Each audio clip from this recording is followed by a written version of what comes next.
TAFT is a one-of-a-kind device that's supposed to simulate a human foot strike, and it's the only device in the world that's been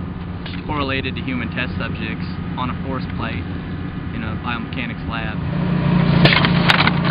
We're open to test in-field various surfaces, both synthetic and natural, and being our location in Tennessee, we have the ability to test both cool season and warm season grasses, so we can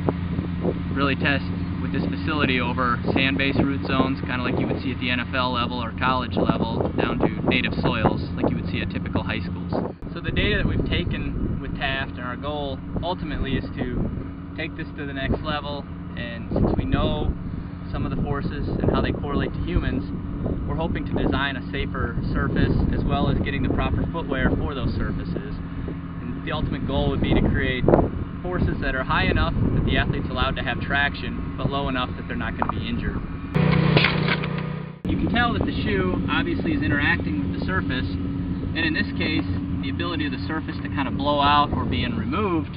allows for the some give there, so it's going to lower the forces on the lower extremity. The other thing that we can easily change is looking at is not only maybe the surface for the athlete, but changing the footwear or the cleat pattern underneath the shoe. Those can all, through our data, have shown that there's differences in forces on the athlete based on the footwear and the cleat pattern, as well as the surface. So right now we're using the data that we're collecting to help with different management practices on natural turf. We're hoping to try to figure out how soil moisture plays into